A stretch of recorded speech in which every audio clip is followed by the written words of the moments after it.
Just go in the game and deal with it from there.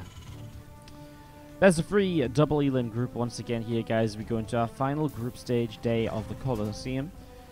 Should be a good little bit of fun, I think. And looking forward to seeing. Just kind of what goes on here today.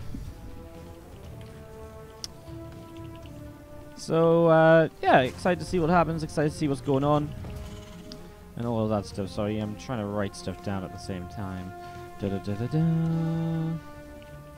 Someone think of a good joke with bits. Oh, I did the thing the wrong way around. Bits. How about just that? Bits. There we go. Start. Perfect. Alright, we should be good when we come back out of the in-game screen. As we kick off into this, guys, to the bottom right-hand side, our blue Terran player in our first best of 3 today. This is the Chinese Terran player Time, the only Chinese player in this Chinese RAN tournament. Interestingly enough. Oh, I guess they invited Scarlet, who isn't by necessarily a Chinese player, but she's on a Chinese team. I imagine that has something to do with it. As we have to the top left-hand side, the red Protoss player from Scythe Esports. This is Zest. Zest is someone we've been seeing a good amount of lately. He's been, yeah, he's been kind of doing so well, pretty well here, pretty well there. Excited to see what's going to be happening as we do see this probe going to be backing away from the bottom right-hand side and coming back home to the upper left. Now, as our Reaper finishes up, obviously Time did have to build his CC a little bit out of location just because the probe was blocking, so he'll relocate that pretty quickly. Just going into a factory, a reactor on the racks. An early game here from Zest. I mean, it's a very large map, so he's not looking to rush out anything crazy. He'll get an adept to be able to deal with the Reaper, for example, but other than that, you're not going to go pushing across the map here. You're not aiming to slow down this command center from building or anything along those lines. This Reaper going to be hopping up or moving through towards the upper right-hand side now. So that's going to be continuing to get going. So again, that just moves along. We just wait to see how that will influence the game, I suppose. The Reaper comes in, sees the Adept, but isn't going to be able to see too much right away. It's going to be difficult to scout on the other side because there's an Adept here too. So in terms of information, this Reaper is not really getting very much of it. So the Reaper has to, for the most part now, just back away, shell out over the side. There's an Adept and an Oracle going to be coming up here from Zest. The Adept about to finish, the Oracle still being chrono boosted, and a couple of Widow Mines on the way out from Time, as his starport is also about to finish here in the main base. So he's going to go straight into that medevac, allow him to go into that Widow Mine drop. We'll replace the CC in a moment. It's actually an interesting decision. Do you float it into position before you morph the orbital, or you do morph the orbital? I kind of feel like, oh my god, that's kind of sick. It actually works out perfectly for the mule coming back. I feel like morphing the orbital is good because you actually get like 10 extra energy, which is a little bit of a faster mule, which keeps your build more on track, I think, than the 1 SCV long distance mining. But that's a really difficult thing to actually know. That's a very nuanced situation. So yeah, maybe not even any right or wrong. It's going to be seen. Well, a complete lack of anti-air here. There's going to be seen the Oracle coming across. The idea is though, the Oracle's across here. There isn't going to be that much to defend back at home. Only 2 Marines go down. The Oracle actually starts to pull back, perhaps even realizing already something a little bit funky is going on. Why aren't you having anything here other than 2 Marines? Could have hit the mineral line and picked off a ton of SCVs, but maybe he is also just a little bit afraid of Widow Mines because he didn't see how many Hellions there are. He doesn't know that the factory has only had time to produce a couple of mines at most. Dive straight towards the natural where the Oracles will come in. The probes are going to be able to fire from the Hellions. This will just be mostly Hellions getting the damage there. 6 workers killed. Not really all that much, especially considering Zest has a 3rd base thrown down. Zest probably feeling pretty okay here at the moment. It's going to be seeing the command center on the way on the natural, so getting a 3rd CC up and running already. Here's the Liberator's going to come up the right-hand side. Going to move on up there and have a little bit of a scout around. As the Forge, the Twilight, and the Robo. All of the tech structures here from the Zest then getting established, so you can get into nice, strong mid-game. Triple Oracle I kind of like as well. Really allows him to pick off those SCVs one at a time. Just pew pew pew, SCV, SCV, SCV. It's pretty fun. So I like the Oracles here as they move down in towards the main base. They're going to come diving in and already only pops the energy on one of the oracles. Locked onto by a cyclone, will be forced away then. If you had all 3 oracles with energy active, obviously you could have dove that cyclone pretty easily. There's a Liberator now showing up. Oh no, sentries! No, you're not meant to be in the Liberator range. That's not what's meant to go on. Zest with a little bit of a mistake there as he allows this Liberator to get a bit more done than it should. Although, honestly, I mean, you target fire these sentries, boom! Oh my god, he just lost 2 sentries. Well, that was just silly. There was absolutely no reason for the sentries to go in there and fight this. Mistake by Zest, costing him dearly. Oracles flying around, and they want to try and come in here. They will activate their beams to get rid of 1 and 2 Marines and make that 3 and 4. They're still being very careful here as they're going to go for some SCVs as the Cyclone, but a little bit too late. Drops the Revelation and just tags the Cyclone, which is actually kind of nice, because if there's any big threat to these Oracles right now that isn't a big group of Marines, it is probably going to be the Cyclone.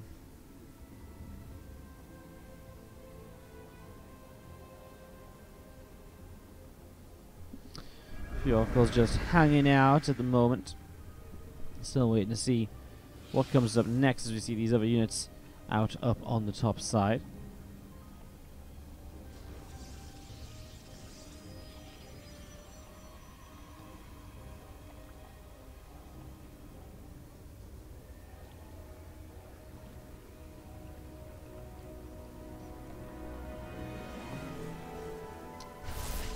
Going to find a couple of Hellions trying to move out as well. I mean, cast by Revelation, so he sees that all the time. I mean, honestly, a good setup here from Time. He's got the 3rd base up. He's honestly keeping in a good worker position.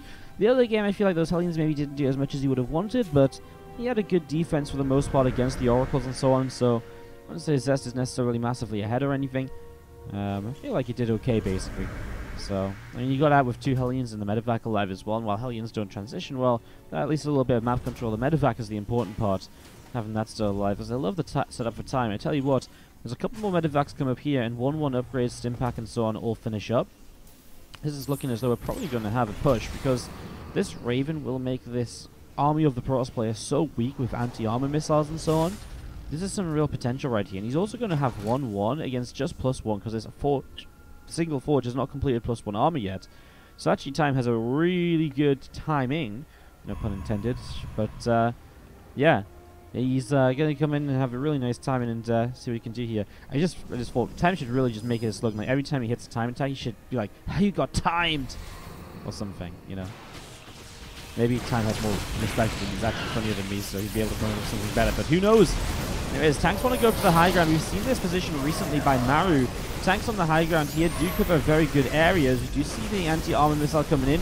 The Oracles surprisingly fly into the fight. I feel like they could have maybe gone for the tanks, but I feel like he also just didn't see the tanks there. He'll go for the tanks now as he locks onto 1 to clean it up. The tanks will unsiege medevac bursts over and he saves both of them. Nicely done. Revelation as the army escapes. Still feel like this was okay for Time though. He killed off a lot of the higher tech units such as the sentries. He killed off 2 of the 3 Oracles. This is all very good for him as Zest goes up to 5. Why on earth is Zest going up to 5 bases? I actually don't know. This is such an early 5th base. This is such an early 5th base. You do see those Stalkers coming in. Widow Mines, well, he should be able to blink away from them, but Sue just doesn't. Does have blink, so it wasn't a case of didn't actually have the upgrade. Oh my god, tank shot kills off 2 more Stalkers. Time's continued push right now is going to do very well, I think. Another Widow Mine getting burrowed, and those Zealots are just disappearing. Bio able to jump on top of the Stalkers now, which we have to blink away pretty much immediately. But now already this 3rd Nexus is in trouble. This tank did go down, the Oracle cleaning it out there. So it is just Bio. The Widow Mine's now on cooldown as well, / killed off. So there isn't much other than Bio here. A couple of Liberators on the way up. With the way that this is going, if you can siege up Liberator here and here, obviously Time will be able to push in with power. Zest has a ton of money, and with extra gates finishing up, might be able to spend that now. He's already on 10 gateways, 12 gateways, 13 gateways. I feel like Zest is just having a bit of a weird game at the moment. Maybe not warmed up or something, because everything seems a bit off. The 5th base is way too fast. The 13 gates is not what you usually expect to see. I mean, okay, I get it. He's playing kind of fewer gateway units, and he's floating money, but he shouldn't be floating money in the first place. That's probably why he's struggling to deal with this push-up time. He comes in here and again has a position on the 3rd where he can continue to press forwards. There's a ton of Zealots warping in there. The Libs might want to be careful with how they push forwards into this. We're going to see the Widow Mines here. Will be important. Oh my god, the Stalkers blink straight in. The Widow Mines didn't get to go off on them though. This Time will just pull back. Man, I'd just love to see Time have 1 medevac off on the left-hand side here, just so you can make sure to kind of well, pull the Protoss apart a bit, force some warp-ins elsewhere. I feel that would go very, very well for him.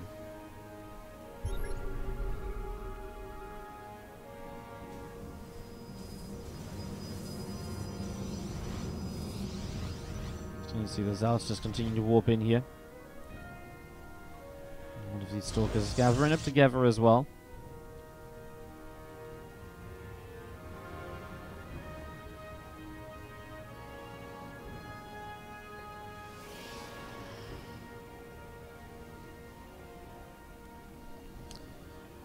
Probes hanging out over on the side. Observer going to be coming across here.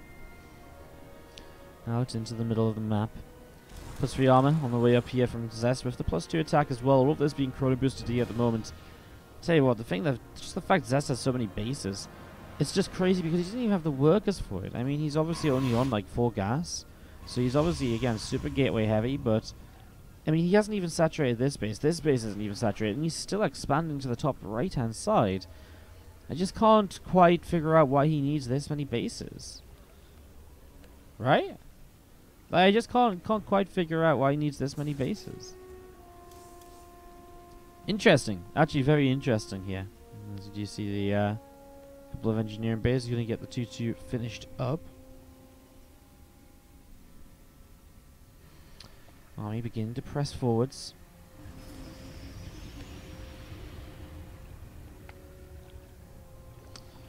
Coming up towards the upper side, you're going to see this Oracle is in a little bit of trouble there. Takes a shot, nothing too crazy.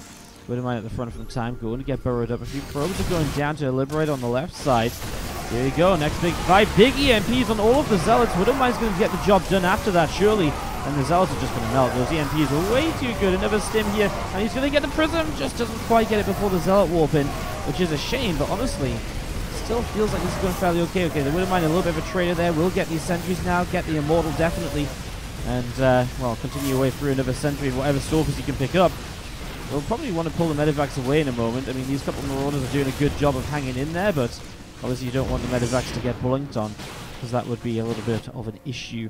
Don't want to be losing those if you don't have to. Again, time just hits those EMPs across the army, and with that, I mean, when you're so Zealot heavy as Zest, the EMPs plus Ghosts are going to be absolutely brutal to you. Absolutely brutal, as time is looking so good to go 1-0 up in this game. As the pause comes out, I'm going to jump into this in just a moment, it would seem. There we go, 3, 2, 1, countdown is good. Zealots and sentries warp in from the right side there, and they are going to come out between the bases as we do this bio army. Going down at the bottom, Zealot gets picked off as well.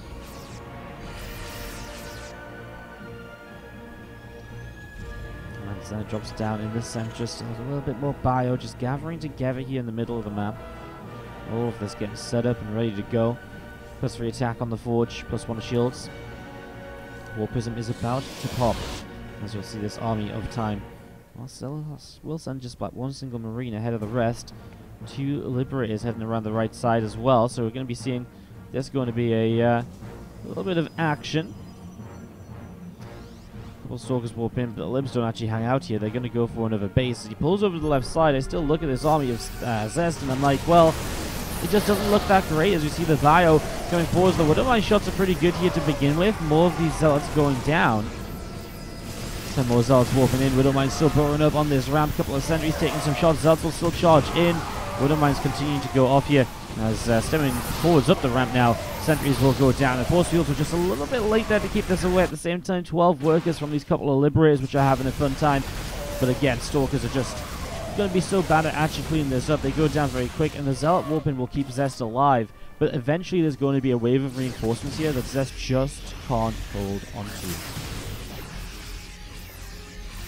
Bio can continue pressing around, going to head up in towards this left side. He's going to come straight up here. I mean, a couple more, what am I going to do? Zest is going to tank out GG, and time will take game number 1. Let's do this as we have to the top left-hand side. Up a game, our blue Terran player. This is time. In the bottom right, our red Protoss from Scythe Esports is Zest. Weird pure gateway style from Zest. I just don't understand why he was expanding so much. I think he didn't actually really mean to end up where he did. It was just, I think he maybe wanted to be aggressive, and then all of a sudden he couldn't be because he was under attack. And then he fell behind, so he kept making gates, and he had too much money, so it's like, shit, I'll throw down another Nexus. And all of these were just things that he just did not need as quickly as he did, and it all added up to him just falling behind and staying behind, basically. So, yeah. Pretty bonkers overall.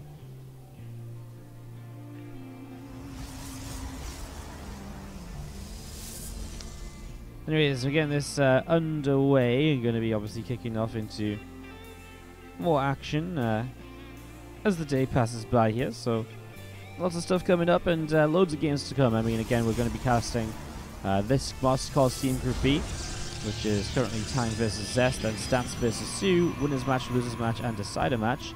That'll be our action for the first little while today.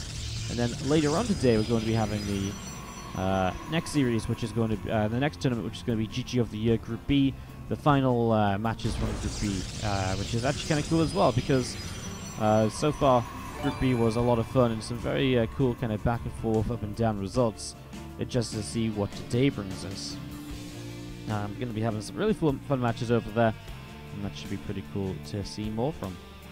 So yeah, that's going to be continuing, and yeah.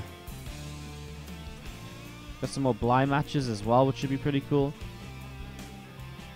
So yeah, that starts up in about 3.5 hours. So obviously we're going to keep ourselves entertained until then. And see what happens. What's up, Linus42? Thank you so much for the Twitch Prime sub. Thank you so much. How you doing? Appreciate the support. First new subscriber of the day. What a legend. Thank you so much for the Twitch Prime. Do appreciate it. I'm currently trying to break my way into a box of baubles to start doing some last couple of days of decorating on the tree, guys. It's been a good effort this year, I've got to say. It's been a really good effort. It's been impressive, honestly. Alright. Probably going to be wandering around here to the side.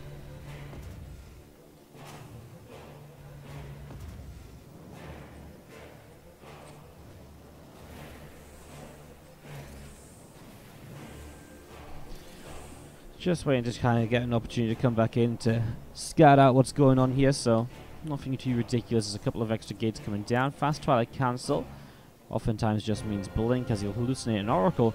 Try and fake out this Stargate play, but obviously not actually happening.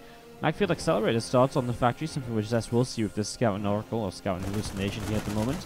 There's a couple of Marines coming in, and that Hallucination going to get pushed away for the moment. Cyclone locks on, boom, Oracle gets killed, and again there's that stim pack on the way up here from Time, and Marine on the way out, and again this Cyclone just wandering forwards, gonna lock onto a probe, get that kill, nicely done, as we see the Forge, double Forge on the way down, so that's gonna play a completely different style this time. The double Forge means he will have an upgrade lead early, and we'll be able to keep this upgrade lead all the way through.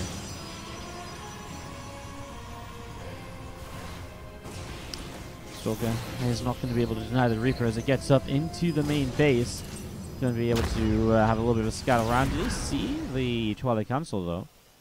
He did not. So that's the one location he couldn't scout. So that's a little bit tough for him, but at the same time he saw a good few Stalkers, and that's already a little bit of an indicator. And honestly, the setup here is going to be Siege Tank is about to finish.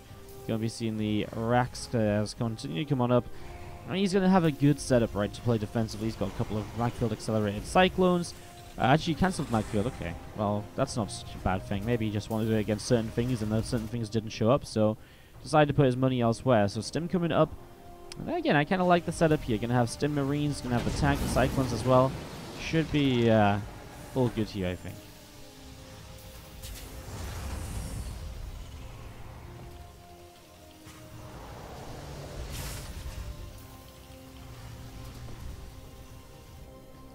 Hallucination coming up to the top side, going to blink up to the main. You see the Stalker's trying to get rid of that reactor. Oh my god, the reactor's going to go down. He dies for it. That's so frustrating. This barracks is like, wait, what? You know that moment when someone steals the chair from beneath you as you sit down, you fall on the floor? This is kind of the barracks right now. He's like, I thought I'd be able to produce 2 Marines at a time, and now I can only produce 1. What's going on? What is this? Poor barracks, man. Poor barracks. As we kick this off, going to be seeing the few Stalkers just sat at the front. We are going to be seeing the robot facility coming up here as well from Zest. So getting that robot up as a pylon up there is... I mean, it doesn't be a base he wants to take, right? That's... Surely... Does the Nexus go here? No, that's got to be blocking it. Maybe not. I actually can't visualize it up here, actually. Oh well, my bad. Anyways, over to the left side, a few Stalkers are hanging out, and they're ready to maybe apply a bit of pressure as we see charge +2/+2 on the way. Chrono Boost is coming down. Probe throws down a pylon. And again, combat shields +1, all of this getting going. As I do see those few Stalkers at the front able to come in and pick off a Marine. So a Marine getting picked off there nice and quickly. Let's see those tanks coming in, and they are going to siege up and trying to apply some pressure. Those Stalkers have to be a little bit cautious. Back away for just a moment or two there.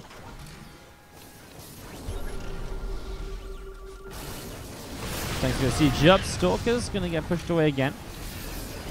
Bio able to press forwards here.